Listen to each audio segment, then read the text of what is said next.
Selamat pagi anak-anak, sungguh bersyukur kita bisa bertemu lagi secara virtual pada kesempatan kali ini. Semoga anak-anak dalam kondisi yang sehat ya. Nah, sebelum kita akan membaca dan merenungkan sebagian dari berita firman Tuhan, kita akan berdoa terlebih dahulu. Ibu akan pimpin kita semua di dalam doa. Mari kita satu di dalam doa. Allah Bapa yang baik, mengucap syukur karena Engkau sudah menjaga kami dalam tidur kami, istirahat kami semalam. Saat ini Tuhan, kami rindu membaca dan merenungkan sebagian dari berita firman Tuhan.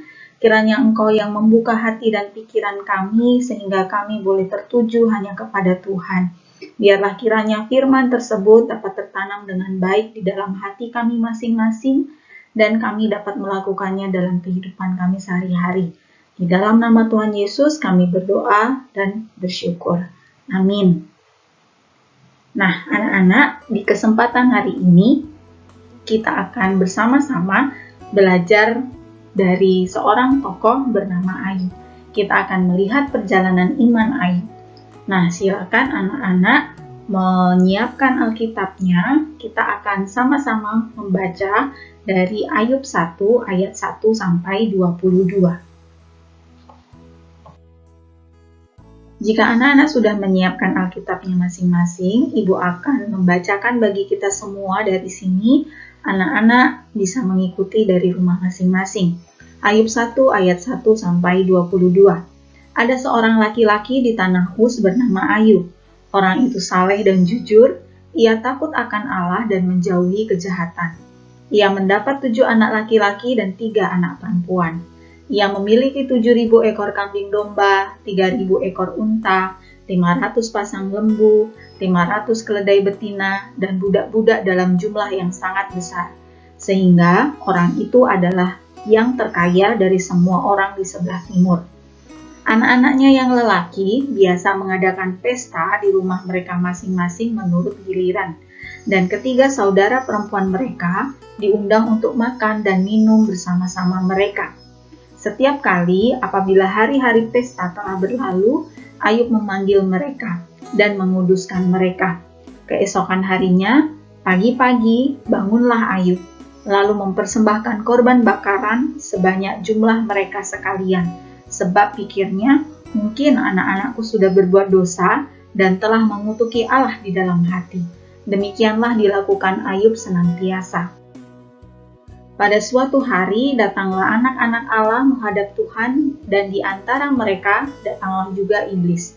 Maka bertanyalah Tuhan kepada iblis, "Dari mana engkau?" Lalu jawab iblis kepada Tuhan, "Dari perjalanan mengelilingi dan menjelajah bumi." Lalu bertanyalah Tuhan kepada iblis, "Apakah engkau memperhatikan hambaku Ayub? Sebab tiada seorang pun di bumi seperti dia, yang demikian saleh dan jujur, yang takut akan Allah dan menjauhi kejahatan." Lalu jawab iblis kepada Tuhan, "Apakah dengan tidak mendapat apa-apa Ayub takut akan Allah? Bukankah engkau yang membuat pagar sekeliling dia dan rumahnya, serta segala yang dimilikinya? Apa yang dikerjakannya telah kau berkati, dan apa yang dimilikinya makin bertambah di negeri itu. Tetapi ulurkanlah tanganmu, dan jamahlah segala yang dipunyainya. Ia pasti mengutuki engkau di hadapanmu." Maka firman Tuhan kepada iblis, "Nah, segala yang dipunyainya ada dalam kuasamu, hanya janganlah engkau mengulurkan tanganmu terhadap dirinya." Kemudian pergilah iblis dari hadapan Tuhan. Pada suatu hari ketika anak-anaknya yang lelaki dan yang perempuan makan-makan dan minum anggur di rumah saudara mereka yang sulung, datanglah seorang pesuruh kepada Ayub dan berkata, "Sedang lembu sapi membajak dan keledai-keledai betina makan rumput di sebelahnya, datanglah orang-orang Sheba menyerang dan merampasnya serta memukul penjaganya dengan mata pedang. Hanya aku sendiri yang luput sehingga dapat memberitahukan hal itu kepada Tuan." Sementara orang itu berbicara, datanglah orang lain dan berkata, "Api telah menyambar dari langit dan membakar serta memakan habis kambing domba dan penjaga-penjaga. Hanya aku sendiri yang luput sehingga dapat memberitahukan hal itu kepada Tuan." Sementara orang itu berbicara, datanglah orang lain dan berkata, "Orang-orang Kasdi membentuk 3 pasukan, lalu menyerbu unta-unta dan merampasnya, serta memukul penjaganya dengan mata pedang. Hanya aku sendiri yang luput sehingga dapat memberitahukan hal itu kepada Tuan. Sementara orang itu berbicara, datanglah orang lain dan berkata, anak-anak Tuan yang lelaki dan yang perempuan sedang makan-makan dan minum anggur di rumah saudara mereka yang sulung. Maka tiba-tiba angin ribut bertiup dari seberang padang gurun. Rumah itu dilandanya pada 4 penjurunya dan roboh menimpa orang-orang muda itu, sehingga mereka mati. Hanya aku sendiri yang luput sehingga dapat memberitahukan hal itu kepada Tuan. Maka berdirilah Ayub, lalu mengoyak jubahnya dan mencukur kepalanya. Kemudian sujudlah ia dan menyembah. Katanya, dengan telanjang aku keluar dari kandungan ibuku, dengan telanjang juga aku akan kembali ke dalamnya. Tuhan yang memberi, Tuhan yang mengambil, terpujilah nama Tuhan. Dalam kesemuanya itu, Ayub tidak berbuat dosa dan tidak menuduh Allah berbuat yang kurang patut. Sampai demikian pembacaan firman Tuhan. Syukur kepada Allah.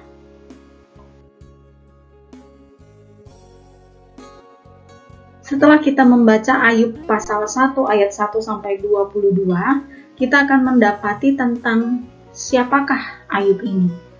Yang unik adalah pernyataan siapakah Ayub ini itu tidak hanya menurut pandangan manusia, tetapi juga menurut pandangan Allah. Jika kita membaca kembali pada ayat yang pertama, kita akan mendapati bahwa Ayub adalah orang yang saleh, jujur, takut akan Allah, menjauhi kejahatan. Dan di ayat yang kedua dan seterusnya, itu menandakan bahwa Ayub adalah sosok yang dipenuhi dengan harta atau melimpah dengan harta. Namun daripada itu, kita juga bisa melihat di ayat yang ke-8 bahwa sifat-sifat Ayub ini tidak hanya diakui oleh manusia, tetapi bahkan Tuhan menyampaikan ketika bercakap-cakap dengan iblis, Tuhan mengatakan, sebab tiada seorang pun di bumi seperti dia yang demikian saleh dan jujur, yang takut akan Allah dan menjauhi kejahatan. Jadi bukan hanya di mata manusia, tetapi menurut pandangan Allah, memang Ayub adalah orang yang saleh, jujur, orang yang takut akan Allah, orang yang menjauhi kejahatan. Nah, lalu apa yang bisa kita pelajari dari pembacaan firman Tuhan hari ini? Jika Ibu boleh secara ringkas membahas satu pasal dari Ayub 1 ini, Ayub pasal 1 tidak hanya mengisahkan tentang Ayub yang berlimpah dengan harta kekayaan, dan juga tentang kesalehan Ayub yang tidak lupa mempersembahkan korban di hadapan Tuhan. Tapi kita juga ingin melihat bagaimana perjalanan iman Ayub dari yang berlimpah harta, kemudian harus kehilangan harta bahkan keluarganya pada satu waktu yang sama. Apakah kemudian Ayub mengeluh dan menjelek-jelekkan Tuhan atau marah-marah kepada Tuhan? Tidak. Yang Ayub lakukan ketika kita membaca tadi di ayat yang ke-20 sampai ke-21 dikatakan Ayub mengoyak jubahnya, dia mencukur kepalanya, kemudian sujud menyembah. Lalu apa yang dikatakan dari mulutnya? Dia tidak menghujat nama Tuhan, tetapi dia justru mengatakan seperti ini. Tuhan yang memberi, Tuhan yang mengambil, terpujilah nama Tuhan. Itu satu hal yang juga akan kita pelajari pada kesempatan hari ini. Melalui pembacaan firman pada pagi hari ini, kita akan mencoba memahami 3 hal. Yang pertama, iblis dan Tuhan tidak bekerja sama. Sekali lagi, iblis dan Tuhan tidak bekerja sama. Sekalipun di ayat firman Tuhan tadi kita tahu bahwa iblis meminta izin kepada Tuhan. Itu sebenarnya artinya Tuhan justru yang berkuasa penuh atas iblis. Dan iblis takluk kepada Tuhan. Oleh karenanya iblis meminta izin kepada Tuhan. Jadi bukan karena iblis itu teman atau kaki tangan dari Tuhan sehingga iblis harus meminta izin. Bukan. Tetapi ini untuk menunjukkan bahwa Tuhan berkuasa penuh atas iblis. Iblis juga tunduk kepada Tuhan. Iblis berharap setelah dicobai, iman Ayub kepada Tuhan akan hancur. Tetapi Tuhan tahu bahwa iman Ayub dapat bertahan dan semakin murni. Nah, ini adalah tujuan yang berbeda. Ketika iblis meminta izin kepada Tuhan mencobai Ayub, tujuannya adalah supaya iman Ayub hancur dan Ayub meninggalkan Tuhan. Tetapi Tuhan ketika menguji Ayub, itu punya tujuan apa? Supaya iman Ayub bertahan dan semakin murni. Jadi, iblis mencobai manusia untuk menjatuhkan manusia, tetapi Tuhan menguji manusia untuk memurnikan imannya. Ini satu yang perlu kita pahami, bahwa iblis dan Tuhan itu tidak pernah bekerja sama. Karena cobaan dari iblis tujuannya menjatuhkan iman kita supaya kita jauh dari Tuhan. Tetapi Tuhan menguji supaya iman kita tetap kuat dan bertahan, bahkan menjadi lebih murni. Hal yang kedua yang akan kita pahami adalah tentang utamakan takut akan Allah. Ibu punya 3 pernyataan, coba anak-anak renungkan. Kira-kira mana yang benar?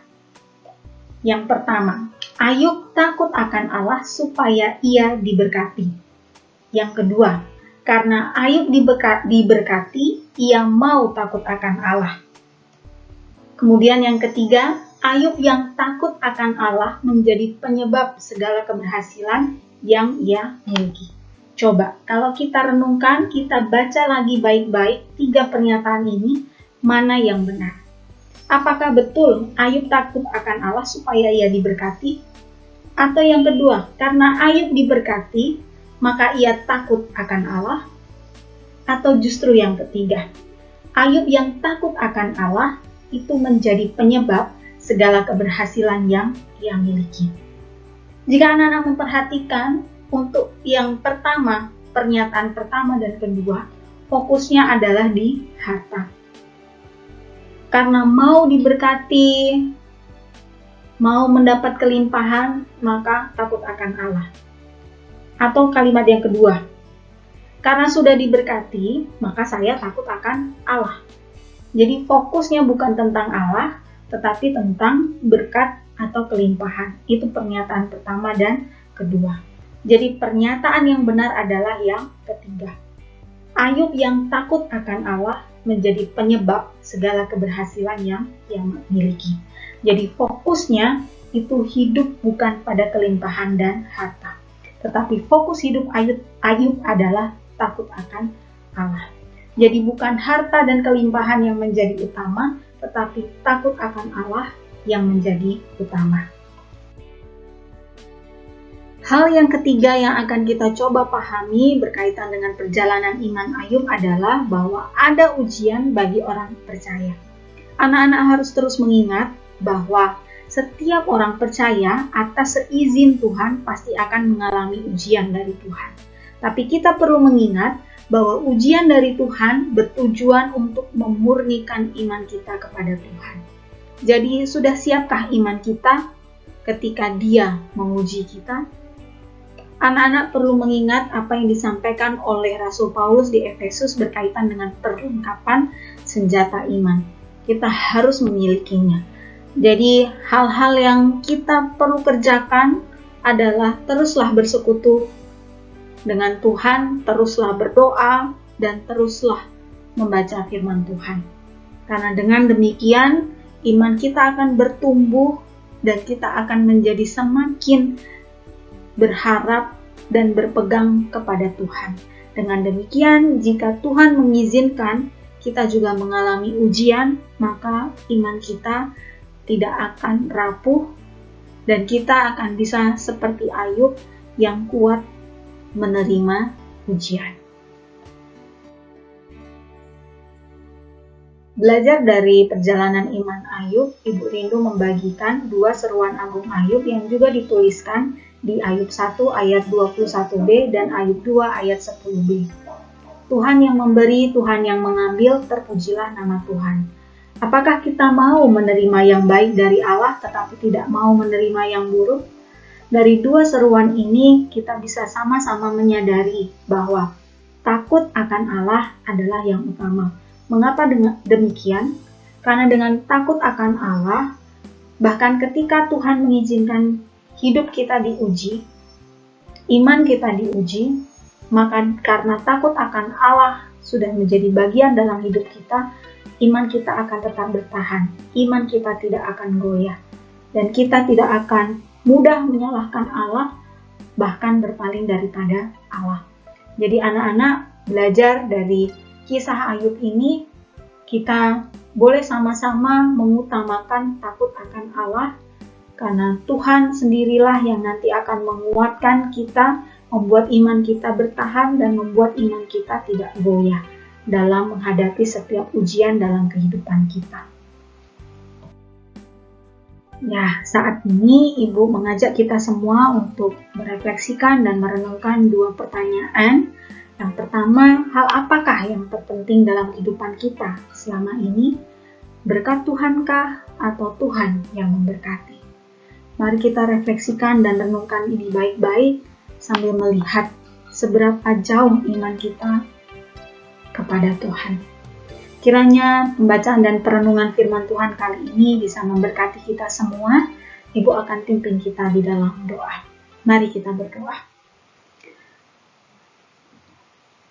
Bapa yang baik, bersyukur untuk kesempatan pagi ini kami boleh belajar dari Ayub. Kami berdoa, memohon kiranya Tuhan terus mengingatkan kami untuk kami bisa hidup takut akan Engkau. Kami berdoa kiranya kami boleh terus mengingat bahwa yang paling utama adalah takut akan Engkau. Sehingga jika Tuhan mengizinkan kami mengalami ujian dalam kehidupan ini, iman kami akan tetap bertahan. Iman kami akan tidak goyah. Dan kami betul-betul mempercayakan kehidupan kami hanya ke dalam tangan kuasa-Mu. Kami berdoa untuk setiap kami yang setelah ini akan belajar secara online, Engkau yang pimpin kami dalam belajar dari awal, pertengahan, hingga akhir nanti.